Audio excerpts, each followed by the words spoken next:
dava para ser feito e provar que tinha que ser feito, que dava para ser feito. Isso aos 7 anos de idade.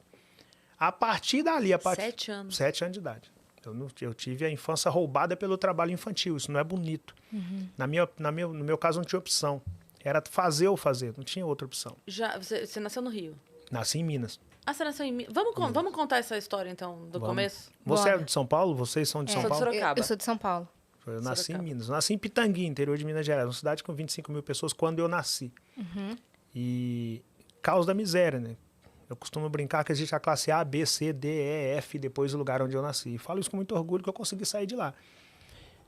Mas é bom sempre lembrar que existe, né? É, sempre bom lembrar que existe e realmente existe. Não é uma brincadeira. A galera fala da classe C porque não tem noção de quantas classes tem depois da classe C.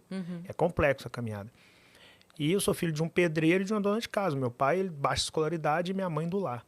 Então, o que dava para fazer era qualquer coisa que não exigisse muita escolaridade, que, por outro lado, quem tivesse disposição conseguia fazer. Em resumo, trabalho braçal, mão de obra barata, era o que dava para fazer.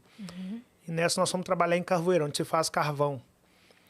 E eu já tinha 7... Calma, você nasceu lá e até os 7... Ah, tá. Então, até os 7 meu pai ficava migrando de cidade em cidade, onde que... Por ali, o que dava para fazer. Ó, hoje dá para cortar uma lenha de não sei onde, meu pai vai. Amanhã tem uma casa para construir na cidade tal, meu pai vai. E nessa de meu pai vai, leva todo mundo. Aquela parada de pegar as poucas roupas que tinha, colocar dentro do ônibus ou no caminhão e ir mudando de lugar para lugar, porque era onde tinha o trabalho é que dava para ficar. Que onde tinha o trabalho é que você conseguia chegar no dinheiro e automaticamente você conseguia comer. Era correr mesmo da miséria, da fome, da escassez, era isso. E aí, aos 7 anos de idade, nós trabalhando em uma carvoeira, fazendo carvão, minha mãe sofre derrame cerebral nessa carvoeira, porque o trabalho pesado demais, tinha que encher forno de carvão, tirar forno de carvão, encher caminhão de carvão, era muito tenso. E os filhos todos pequenos. O mais velho, nessa época, tinha 13 anos, eu tinha 7, eu sou o filho do meio. Aí minha mãe sofreu derrame cerebral. Pegaram a minha mãe e levaram para a cidade mais próxima dessa carvoeira, que era Campina Verde. E chegou lá, o médico falou, meu pai falou, olha, não dá nem para mexer na paciente aqui, porque vocês andaram muito com a paciente, com sangue derramando na cabeça.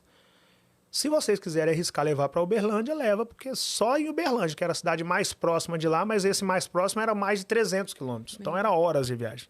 Aí vai meu pai com a minha mãe e os filhos dentro de um caminhão para Uberlândia. Chegou em Uberlândia, o médico olha para minha mãe, muito pior do que ela chegou em Campina Verde, vira para meu pai e falou, não tem como fazer nada para essa paciente. Nós vamos até operar. Mas é operar por operar. Você pode chamar os filhos aí para ver a mãe pela última vez, porque dificilmente ela passa dessa cirurgia. E aí meu pai chama os filhos, não para ver a mãe, chama os filhos para uma reunião. Faz uma reunião conosco e fala, olha, isso aqui é uma empresa, tá? Nossa família se comporta como se fosse a empresa da Silva. Eu sou o líder, a mãe de vocês é a líder e os filhos são os liderados.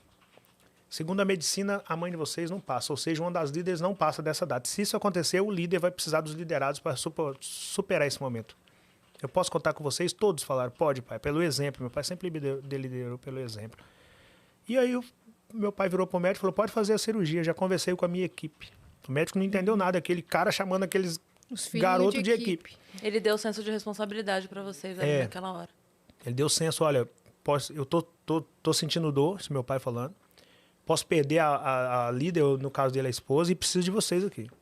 Pode não acontecer, mas se acontecer, preciso de vocês. E aí o médico foi fazer cirurgia, isso em 85. Nós estamos em 2022, tem 37 anos que essa cirurgia foi feita. Tem 37 anos que aquela doninha que está lá em casa até hoje não passaria daquela mesma cirurgia. O que o médico não conseguia, o que o médico não sabia, é a força do Deus vivo que a gente serve. Quando ele entra na cirurgia, mudou tudo, mudou o cenário.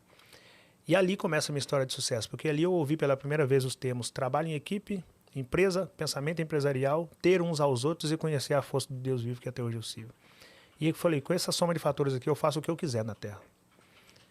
E a partir dali, eu voltando para Pitangui, porque não tinha emprego, não dava mais para ficar na carvoeira, porque minha mãe ficou 2 anos fazendo curativo na cabeça.